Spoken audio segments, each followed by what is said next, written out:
here we go. 1 week to go. And actually, wait. Oh, 1 week to go, you said, my voiceover friend. Let's just do it right now.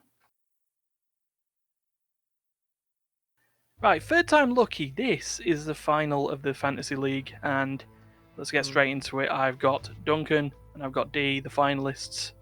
One of them will be winning this trophy, goblet. What a wonderful prize today! Wonderful creation from my hands, and not just repurposed. Repurposed things are still good. So yeah, Duncan, D. Well, we'll start with Duncan first. Hey. How do you feel the last 10 weeks have went? Man, it's one of those things where it's like, you ever have one of those things where it's like it seems to take forever, but then you look back on it and it's just like went by in the blink of an eye. Yeah, that didn't happen here. It took fucking ages. It's like every week was like pulling teeth. It's like, oh fuck. Yeah, it took 12 weeks to do this 10-week season. Yeah. It's just as it is. D. I don't know. It's been a mixed thing actually. I've never really done a fantasy league thing before, so it's been different. Got a little bit stressed with it, but well, let's think of it this way: this stress may provide, you being very, very close to winning something, or not so much. So, we'll find out momentarily. I think. I'm prepared for every eventuality. Ah, perfect. Everyone is prepared in terms of alcohol for that. So, let's go back to voiceover me, and we'll go through the final week's rundown. Okay. Well, thank you very much, live recorded version of me. Let's do it. This is the week 2 rundown, semi-finals and finals to come. So, we go with the semi-final. Rogue taking on G2. Winner will take on Fnatic in the final, and Rogue had a good start. One breakdancing Pengu later, they already had Herald, Dragon, and First Blood. Except G2 got that one, actually. Rogue ended up with the tower, using said Herald McHerald. Baron also ended up Rogue's way, and they set a good time of 36 minutes 23 for a semi-final win. But we move on to game 2, and Rogue, this time, had some slight issues. Even though they got the First Blood and the Herald again, G2 were actually technically and tactically better. They picked themselves up a dragon again, got themselves the first tower this time, got themselves a team fight Baron, and then ended up with the win at 29 minutes 37. Game 3, and Rogue, this time, wanted to pick it back up. They got themselves First Blood yet again. G2 got the dragon yet again. Guess you can guess where the Herald went to.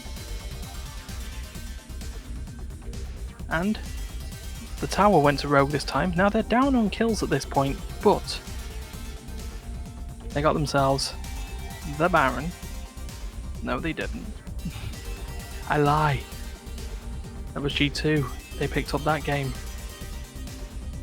Now, with G2 at match point, could Rogue pull it back? Simple answer, yes. Long answer, yes, but it took a bloody work. G2 piling the pressure on wanting to get that third win. It didn't happen for him. Rogue ended up causing a team fight below to allow a Baron and a win at 28 minutes 35. So, all the marbles, game 5. Could Rogue get to their first LEC final? Would G2 stop them? Yes, actually G2 did stop them. This was a hard fought game 5, mind. But it did finally go the way of G2. Even with Rogue's objectives, G2 won the game in a hard fought 43 minutes 58. So here are your good old results. As you can see, objectives wise, it was split down the middle. Rogue ended up with the fastest tower, fastest Herald, and the fastest First Blood. G2 got themselves the fastest win, the fastest dragon, and the fastest baron. But all that mattered, for G2 at least, was the scoreline, and they ended up winning 3-2. So, we move on to finals day. G2 take on Fnatic, and will this match be as hard fought?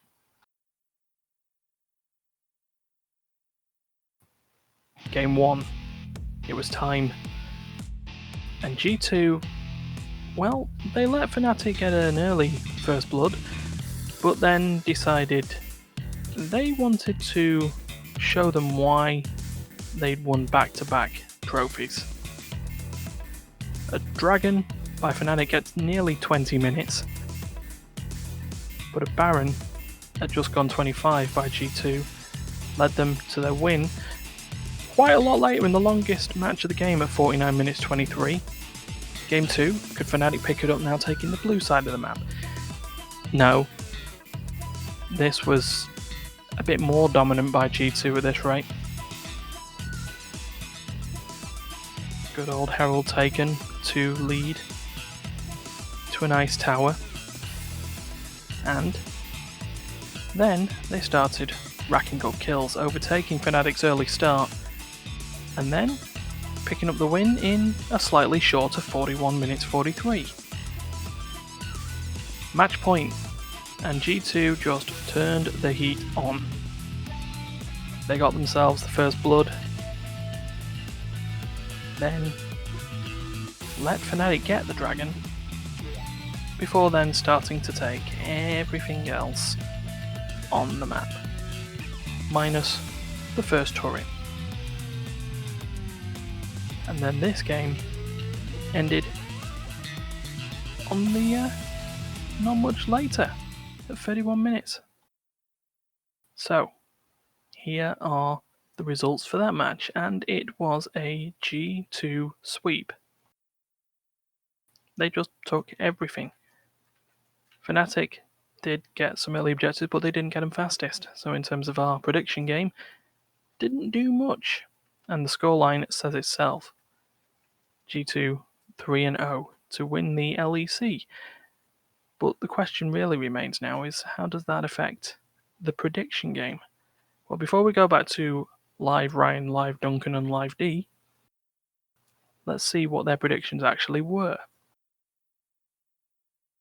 So, as you can see, Duncan and D had relatively similar predictions for the semi-final, but the final was all over the place. As you can see, there is a winner. A clear one, no tiebreakers. So let's go back to the recorded live, guys. We made I thought it might ourselves be a all... potato instead. Yeah, we all made ourselves finale ready, but yeah. Yeah, we're all So- dressed up and ready to go. All What's the dressed background? up. And so everyone else has seen the results and what happened in those final two games. And, you know, congratulations to G2 for winning. But how did that... It's actually a pretty surprise. Yeah? Yeah, That was a they, surprising- what the hell, man? G2 just ran away with 3-0. it. They've been doing kind of like good-ish. Yeah, whole thing, highly and then all of a sudden they average were all just- split. And then they were also just like, by the way, win. You know, and they were great last split. I mean, you know, they did Yeah. fantastic last time. It's like, I just did not expect that to happen. Oh dear. I know, it's just mad. So, I'm going to put into our chat for this the final predictions in a second. Okay, because I take it Steph's forwarded you the. Steph has forwarded me the predictions, and I've got the scores from there. So you'll be able to see this. Everyone at home's already seen the predictions. So, Duncan, Me. out of 12 points, Okay. you got attention 8. Hey, that's pretty good. 8 out of 12, 75%. That's like a I B was gonna plus. say 2/3. No, but that's a B. It's a solid B. Is that also 2/3 drunk? It is. 8 8 out of 12, 2/3. 8 out of no 8. 8 out of 12 is 2/3. So I'm the guy who's going to school to be a finance major. Just leaving that as a comment out there. Be afraid. I'm going to be running the economy in a few years, and Can you also you're just do going to have to deal with that. Yeah. Can you also do our taxes? So D, Hmm. you have to be 8. And just to give you this as well, it was 5-all after the first game, and you were winning by tiebreak. Ooh. So 5 after the first game, we made the same amount of points. Yes. Pretty good. So D, out of 12, you Hmm. got 9. What? So it You was only got- 1 point difference. 1 point difference. 1 point. I'd say we set these scores up pretty well. The scripts write themselves. No, but yeah, D, this Ryan, will be yours. And Ryan, you could not script me into this outfit. so yeah, there you go, D. There's your celebratory drink, Hey, Strawberry Dr. time and to... I will hand deliver this to you once it's clean. It's you know what? It's probably all for the best. I don't think the Immaterial gamers have it in the budget for international shipping, especially expedited.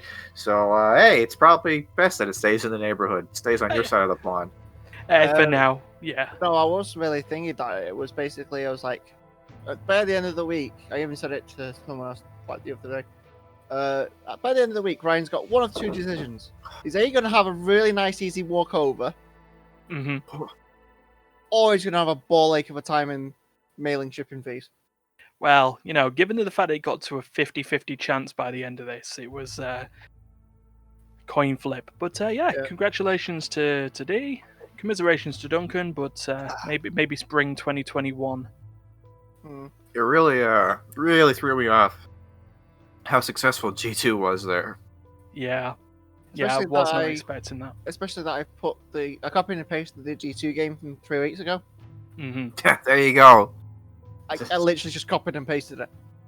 Because they had, in the semi-finals or whatever, round 2. Hmm. I just went G2 versus Fnatic's already happened. Ready 4 weeks back? So yeah, that is the Fantasy League for another season done. So we could look at doing it for Worlds, but no. Worlds is in Vietnam's- October, and we're busy then. I also know Vietnam's already been kicked out of it. Yeah. So well, they've not been kicked out; they've just been unable to attend. But spring 2021, we can run this back and see if D gets to keep the trophy.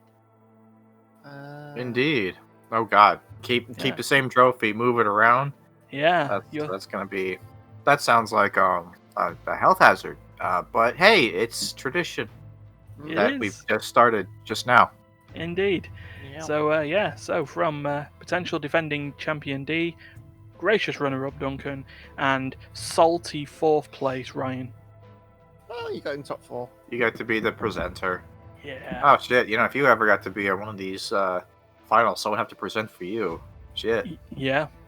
Yep. That's true. Somebody else has to be the professional adult in this house.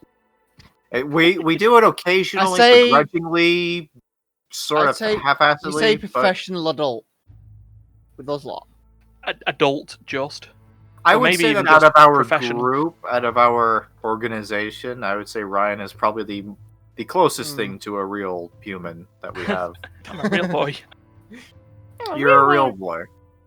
All right. So until spring next year, the Fantasy League signs off. We'll see you next time. Bye.